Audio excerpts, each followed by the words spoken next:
I bought the Bravia 7, just the 55-inch, just over a year ago, so I thought I'd give some of my thoughts and opinions about it and maybe help you decide whether it's a TV that would suit you or not.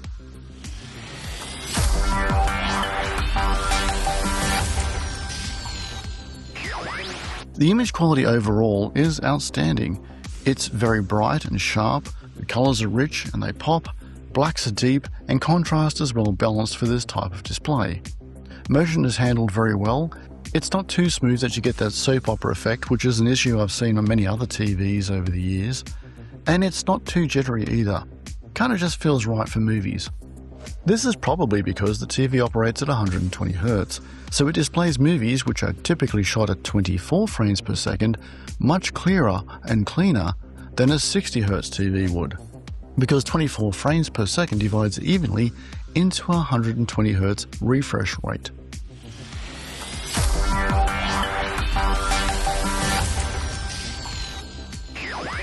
As such, this TV should also be fast enough for most gamers. However, there are some other mini LED, or as I call them, mini LED TV options, such as the Hisense U7 and U8 TVs that can operate at 144Hz for very demanding games.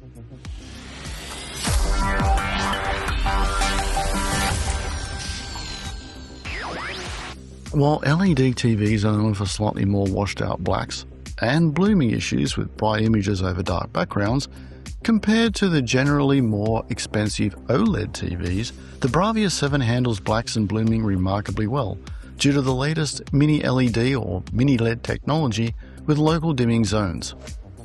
Most of the time I'd say it's a non-issue. Blacks are solid and I've noticed very little blooming except in the most extreme examples.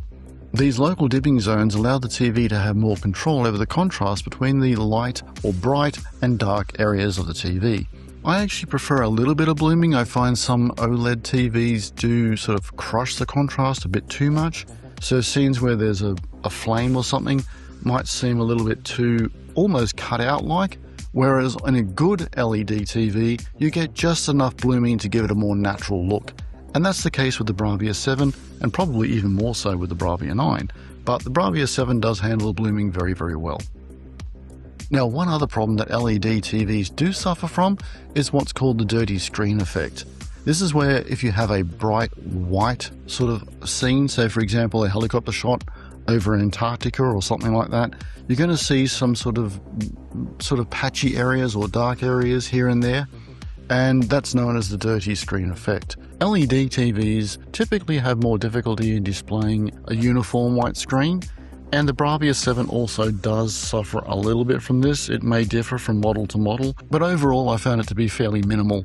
I just recently rewatched the Blu-ray of The Thing, and of course there's lots of bright white scenes in that, and yeah, there's film grain in that because of the age of it, but overall I found that the uniformity of the whites was fairly good. And the bonus is that you aren't really at risk of image blur with mini LED TVs like you are with OLEDs.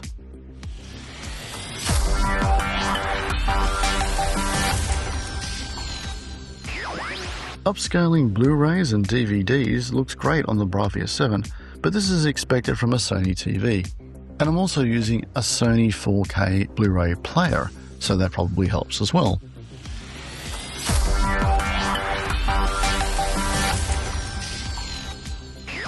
On a side note, keep in mind that mini LED TVs work better in larger sizes.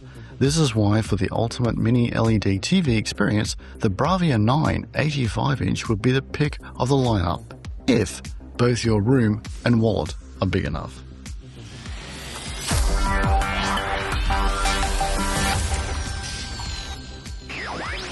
By default, the TV uses a light sensor to adjust the brightness of the TV to the brightness of the room. A lot of people turn this off, however I've left it on as my wife typically watches TV in the afternoon when it's bright and sunny, and I like to watch movies late at night when it's pitch black or almost very dark anyway. And I've found that the default settings, that is natural or standard color, and auto brightness work extremely well together. But you have the option to change those if you wish.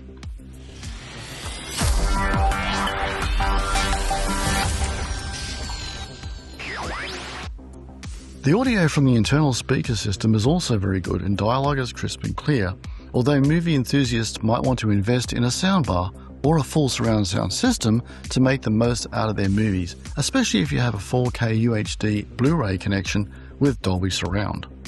One note with audio though, I often watch movies late at night while my wife is sleeping, so I use a set of headphones, specifically the Sennheiser RS175. These use the optical audio output, and you'll notice that this TV has an optical audio output, and you'll think that's great, but you'll probably find that when you try to connect your device or headphones, that it's the wrong connection type. Then you'll think, well, maybe this isn't an optical output after all.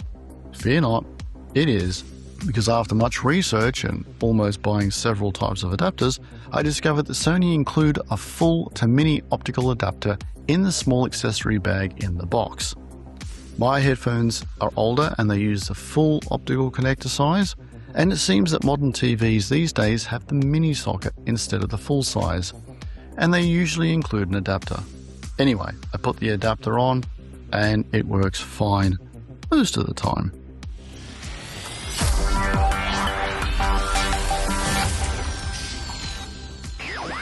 On the optical audio headphone issue, I have noticed that as one of the cons of this TV, that every couple of weeks the audio doesn't seem to connect to the optical output. I can't get it to work, and I find the only way sometimes to do that, I can go into the audio menus and I can try and reset the optical audio menu. Sometimes that works, sometimes it doesn't. What I find I have to do is a complete restart. To do a complete reset, you either switch the TV off, turn it off at the wall socket, unplug it, leave it for a minute or two, plug it back in, turn it on, it resets, or you can go into the menu system, the main menu system, go right down to the bottom and it'll say restart. And that doesn't reset all your settings, that just restarts it and refreshes everything, and then the audio connects perfectly. It's very annoying. I've just had a new firmware update, so I'm hoping that that fixes that issue, but we'll see what happens. But that's one of the annoying things about this TV.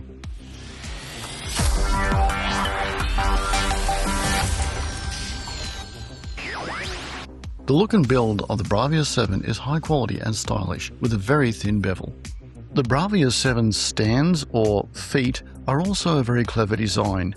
They clip straight into the TV, no need to have any tools or anything to attach them, and they can be positioned in two different configurations. You can place them very wide at either edge of the screen for more stability, or if you have a very small cabinet or TV stand, you can also place them a little bit closer to the center. These stands are also height adjustable, so if you have a soundbar or anything else you want to put underneath the TV, you can raise the stands so the TV sits a little higher.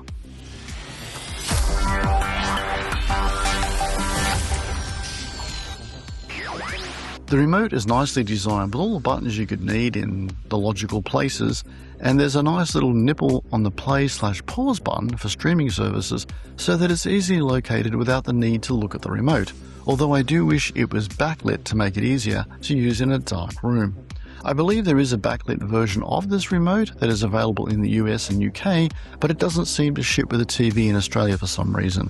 Maybe you can get it imported, I'm not sure.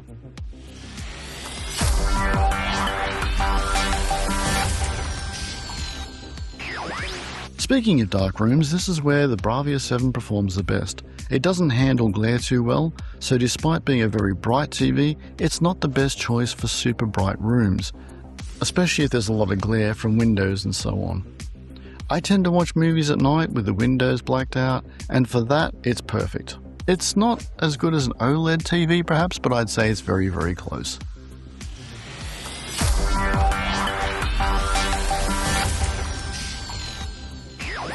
There are also some complaints that this TV is not great to view from an angle. Now I sit directly in front of the TV, so that's not an issue for me.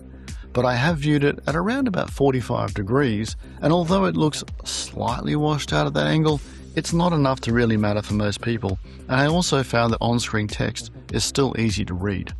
I do think that some of the reviews have been a bit harsh about this off-angle because, okay, if it's something that you had to sit off-angle 45 degrees every time you watch the TV, another TV is probably best.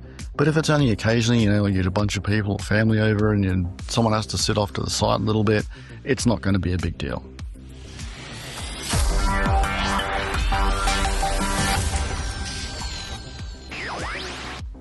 The Bravia 7 uses the Google TV operating system, which for the most part is very good, it's very user-friendly, and it's very responsive. Although I have noticed some quirks with it over the last year. Sometimes it won't scroll and you have to do a reset. Sometimes it wouldn't show the apps and you had to reset it or go to a different profile.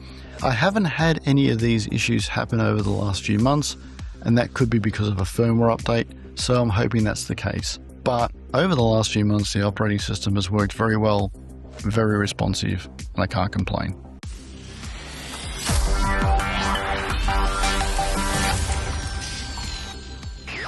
The Bravia 7 comes in a few different sizes. There's 55, 65, 75 and 85 inch. Now I opted for the 55 inch due to the size or configuration of the room and also our budget.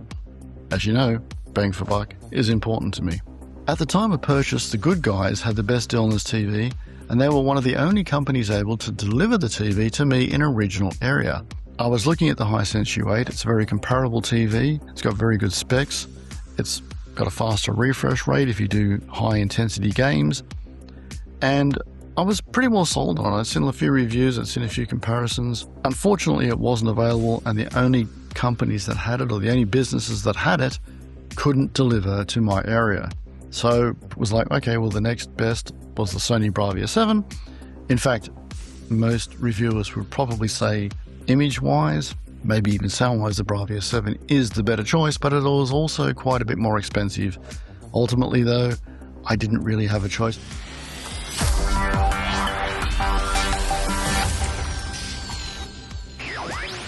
Overall, I'm very happy with the Bravia 7. It's not perfect, but it's very close, especially for mini LED TVs. And as I've said, when it comes to mini LED TVs, apparently bigger is better. So if you have a larger room and more cash to splash, then go for the largest Bravia 7 you can get.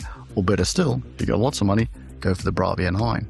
There's not a lot of difference image quality wise from what I've seen. The Bravia 7 competes with even some professional TVs in some tests. But the Bravia 9 is still the better option if you can afford it.